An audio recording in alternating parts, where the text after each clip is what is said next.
Okay, so I think my Atraxa recording stopped and I'm going to have to redo it, so I might put it in, right before this, or I might do it at the end, but either way, you'll know that there was something fishy about recording Atraxa.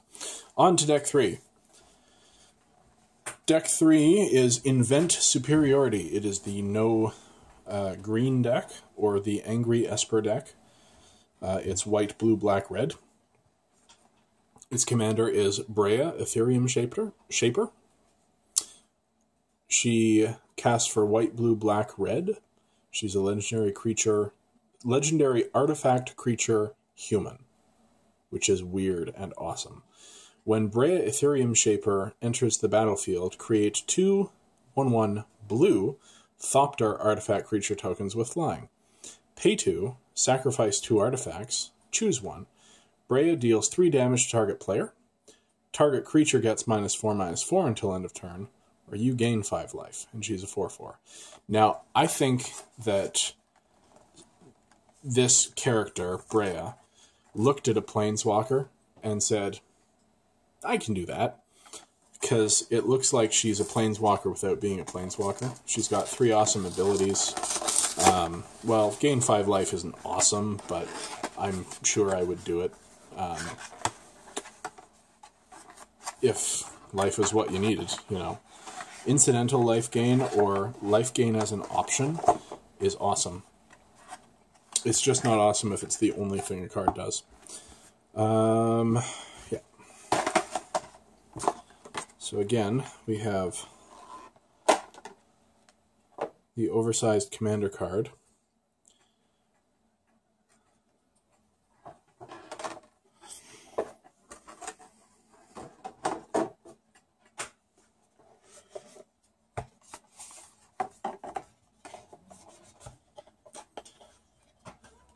All right, let's see what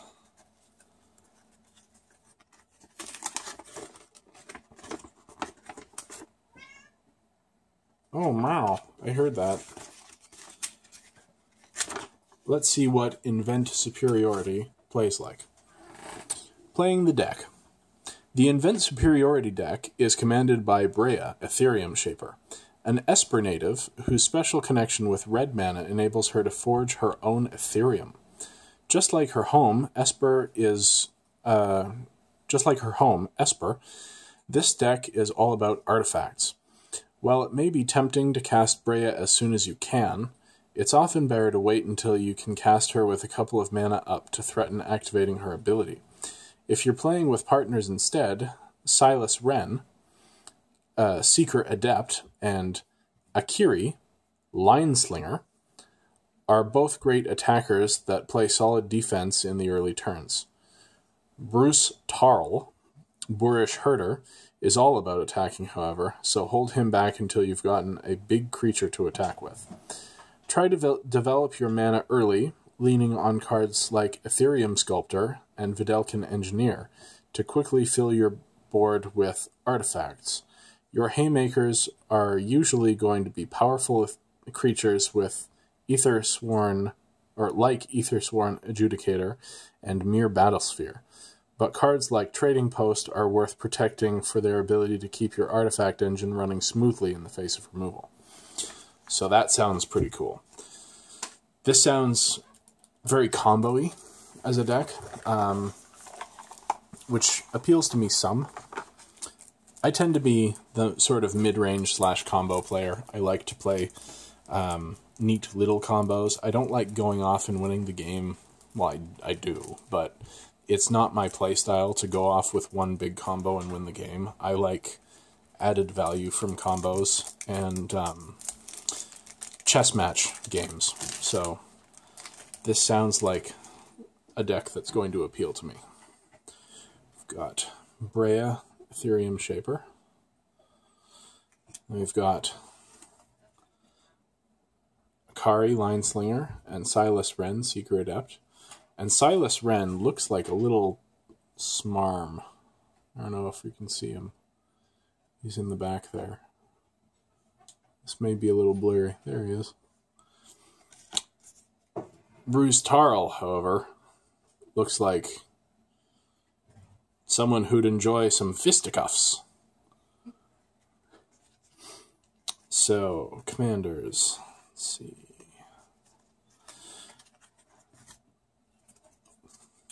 Got these blue thopters. Birds. Mirror. I love the mirror. Ooh, an emblem for Duretti. There must be a planeswalker in this deck. Germs. And goats. Goats for trading post. Nice. Goats. Ooh. And a horror. So, interesting. Mirror are from Mirrodin. They don't stick to just one plane with these commander decks, usually, but they could. Esper is one of the shards of Alara, the plane that was shattered and put back together. And it was white, black, blue mana only available on Esper. But once the plane was whole again, suddenly all the shards had access to all the different kinds of mana, and so you got things like this four color commander. Here we have a split card. You can cast only one side of this card. I don't think you can cast both unless it has the fuse mechanic. But I might be wrong. I'm sure I'll put an annotation after I look that up.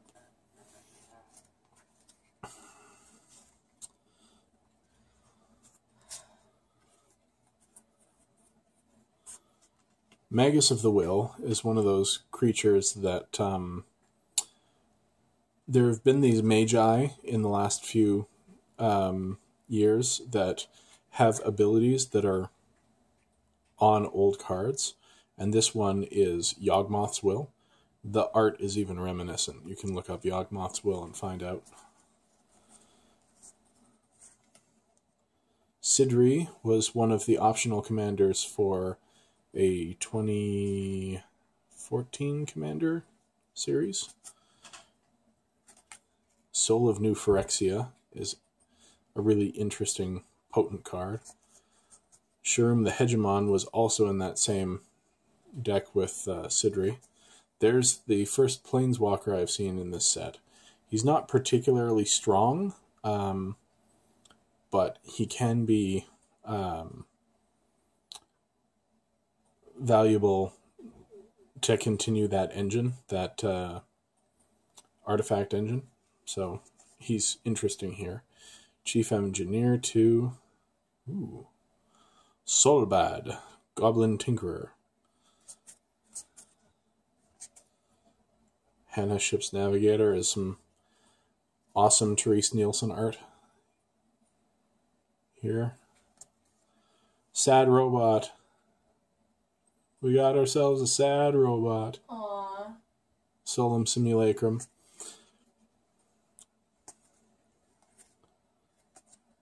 Mirror Battlesphere. Filigree Angel. Nevinaral's Disc. Board wipe. Trading Post. So that's what makes the goats. This is one of those cards that is just fun. Blink Moth Urn. Read the runes. Make it rest. Phyrexian Rebirth. Destroy all creatures, then create. That's where the horror comes from. Alright. So, time to curve this baby out and see what we've got. Here's a good one to pause on. Thopter Foundry. Try to get a good look at it. It's got a mana cost of a CMC of 2, and it has an ability, pay 1, sacrifice a non-token artifact, create a 1/1 blue Thopter artifact, creature token with flying, you gain 1 life. So the mana cost here is white or black and a blue. The split mana, I think, first came from... What was the fairies set? The tribal set. Lorwyn. and has been used to good effect in several sets since. You can pay either a black or a white and a blue. So I think that's pretty cool.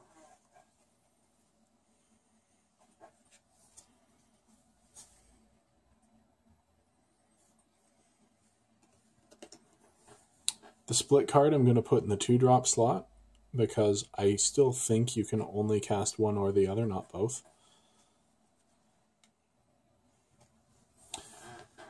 Last card in the deck is an Ever-Flowing Chalice.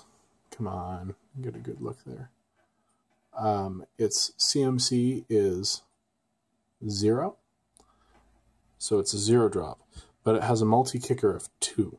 You can pay 2 in addition to its mana cost when you cast it, and you can pay that as many times as you like. Ever-Flowing Chalice enters the battlefield with a charge counter on it for each time it was kicked, and you can tap it to add a colorless to your mana pool for each charge counter on it. So it's very much like Astral Cornucopia, but a little bit different and a little bit different flavor. So all in all, this deck looks to be interesting. It's got a lot of low mana cost cards, but it looks like there's a lot of sacrifice your own stuff for benefit things going on, as well as a fairly aggressive regular game plan. So not what I was expecting from the Esper Red deck. It's leaning more on the aggressive combo than the control combo. But I don't know, maybe I'm wrong. We'll see how it plays out. I'm going to curve out the land here. I might not do this for the last two. Oh, I missed a card. Look at that. I might not do this for the last two just because it's very much the same. See if there's anything interesting. Here's one. Seat of the Synod. This is banned in all formats except for Commander. It's an artifact land. So it counts as an artifact and a land. And the reason it's banned is because there's a mechanic called... Sorry about that, guys. My memory card got full and I had to go and change it out. So, Seat of the Synod, I was saying, is an artifact land. And for Affinity, basically, Affinity made things cheaper for each artifact you controlled. So you played this or one of the other artifact lands and then tapped it, and it was like it generated 2 for all of your important spells. And that's just a no-go. Anytime they've messed with the basic rules of 1 land per turn, that's when you get into really broken stuff. And then 5, 1, 2, 3, 4, 5, sorry, 4 and 4 of Swamps and Mountains, but a bunch of non-basics. Got cats running around the place. I don't know if you can hear that or not. Let's see. Buried Ruin. Taps for colorless, and then tap and sacrifice it to return an artifact card from your graveyard to your hand. So, Darksteel Citadel, which is an indestructible artifact land that adds colorless to your mana pool. This looks like the more dip your toe in each of the colors, but there are a lot of artifacts in the deck. It looks like an artifact matters kind of deck, which we should know from Brea. That makes sense. You can sack 2 artifacts to use her ability and then bring them back from the graveyard and do it all over again.